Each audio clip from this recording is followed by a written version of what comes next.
हे मेरे मन, यहोवा को धन्य कह और उसके किसी उपकार को न भूलना। भजन संहिता 103 का 2 पद कह रहा है। सच में प्रियो, परमेश्वर हमारे ऊपर हर पल जो उपकार करता है वो अनगिनत है। इसीलिए ये भजनकार कहता है कि हम उसके प्रत्येक उपकारों को जो हमारे जीवन में किए हैं उनको स्मरण रखें और कभी ना भूलें। परमेश्वर का वचन कहता है कि हम उसके उपकारों को जो उसने हमारे लिए किए हैं हमें उनको स्मरण रखना चाहिए, भूलना नहीं चाहिए। और हम ये उपकार तभी याद कर सकते हैं जब परमेश्वर का दिया हुआ पवित्र आत्मा हमारे साथ होगा, हमारे हृदय में होगा, हमारे कार्यों में होगा, तब वो अपनी याद दिलाएगा। हम स्वयं से ऐसे रोने नहीं लगते क्योंकि हम परमेश्वर के उपकारों को भूल जाते हैं। लेकिन जब पवित्र आत्मा हमारे साथ होता है तो वो उसके प्रत्येक कार्यों को हमें स्मरण कराता है, जिससे हम उसकी दया को स्मरण करके रोने लगते हैं। क्योंकि हमारे आँखों से आंसू यूं ही निकल आते हैं, क्योंकि हम उसकी दया को जब याद करते हैं तो हमारे आँखें आंसुओं से भर जाती हैं। क्योंकि परमेश्वर हमारा प्रेमी परमेश्वर है, क्षमा करने वाला परमेश्वर है, दया करने वाला परमेश्वर है, हमें मार्ग दिखाने वाला परमेश्वर है। वो हर पल हमारे ऊपर अपनी दृष्टि बनाए रखता है ताकि हम कहीं पाप में ना गिर जाएं। और पवित्र आत्मा इसीलिए हमें दिया है ताकि यदि हम गलती करते भी हैं तो वो हमें कायल करे, जिससे भी हम उस गलती के लिए पश्चाताप करें और पुनः दोबारा वो गलती ना करें। कितना महान परमेश्वर है जिसने हमें गिरने नहीं दिया है। उसने अपनी करुणा हम पर बनाए रखी है, हमारे प्रियों पर बनाए रखी है। कई बार हम देखते हैं उसकी करुणा को, परमेश्वर को हम देख तो नहीं सकते परंतु हम उसकी करुणा को ज़रूर देख सकते हैं। कई बार क्या होता है, परिस्थितियाँ बहुत ही गंभीर आ जाती हैं, लेकिन इसके विपरीत परमेश्वर की दया हम याद करते हैं।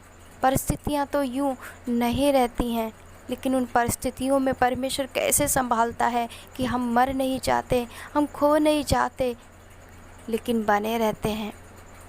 आंधी आने से, तूफान आने से हमारा विश्वास नहीं डगमगाता। इसका मतलब परमेश्वर की करुणा अभी भी हमारे ऊपर बनी हुई है। सो प्रियो, जिस दिन आप परमेश्वर का प्रेम चाखोगे ना, उस दिन हर एक बातें भूल जाओगे, दूसरों को दुख देना भूल जाओगे, दूसरों से नफ़रत करना भूल जाओगे, दूसरों के प्रति डाह रखना भूल जाओगे। क्योंकि परमेश्वर ने आप पर करुणा की है, इसलिए आप भी उससे करुणा से भर करके, अपने प्रेमी हृदय से भर करके उसे भी संभाल लोगे, उसे भी क्षमा कर दोगे। क्योंकि परमेश्वर महान परमेश्वर है। यदि वो हमारे पापों का लेखा लेता तो हम यूं ही जीवित नहीं रहते। कितना परमेश्वर महान है जिसने अपना पवित्र लहू हम सब के अपराध के लिए बहाया है, हमारे रोगों के लिए अपनी पीठ पर कोड़े खाए हैं। उसने हर एक वो ताड़ना सही है जो हमें सहनी थी। लेकिन कितना दयालु परमेश्वर है। इन सब बातों को स्मरण जब हम करते हैं तो हमारा हृदय एकदम बहुत ही ज़्यादा एकदम वेदना से भर जाता है कि कितना प्रेम किया उस परमेश्वर ने कि हम उसको व्याख्या नहीं कर सकते। हमारा परमेश्वर प्रेमी परमेश्वर, दयालु परमेश्वर हम सब के अपराधों का लेखा नहीं लेता, बल्कि यीशु मसीह के द्वारा हमारे अपराधों को हटा देता है, कोसों दूर कर देता है। पूरब से जैसे पश्चिम तक है, ऐसे ही हमारे पापों को वो पीठ पीछे फेंक देता है और कभी स्मरण नहीं करता।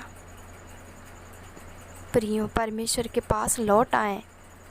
हो सकता हमारी बात आपको कड़वी लगी, लेकिन आप जिस दिन चाखोगे परमेश्वर का प्रेम, उस दिन आप अकेले नहीं रह जाओगे। उस दिन आप दुख का रोना नहीं रोओगे।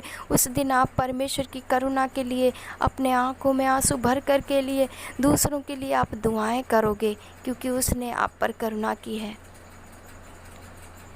और आप पर यदि करुणा ना होती तो न जाने कितने संसार से चले गए जिनकी आंखें बंद हो गईं। हो सकता हम भी उनमें से शामिल उनमें हो जाते, लेकिन प्रभु ने अभी भी हमारे ऊपर, हमारे परिवारों के ऊपर अपनी दया को बनाए रखा है। सो प्रिय बहन और भाई, आप उसके पास आएँ, अपना टूटा दिल उसको दे दें। वो आपको प्रेम से भर देगा, आपको जीना सिखाएगा, आपके मार्गों में वो आपकी रक्षा करेगा और आपके मार्ग का उजियाला बनेगा। उसका वचन ही वो तलवार है जो हम दुष्ट से, शैतान से लड़ सकते हैं। दूसरा कोई मार्ग नहीं है, क्योंकि परमेश्वर के बिना हम जीत नहीं सकते। और जब परमेश्वर हमारे साथ है तो हमें कोई हरा नहीं सकता। किसी को औकात नहीं है कि हमें हरा दे। ये विश्वास हमारे अंदर उत्पन्न करने वाला परमेश्वर है। हमारा क्या है? कुछ भी नहीं। हम जो करते हैं, जो देखते हैं, जो सुनते हैं और जो भी हम अपने जीवन के द्वारा अच्छी बातों को प्रकट करते हैं, ये परमेश्वर है। हमारी कोई इसमें योगदान नहीं है।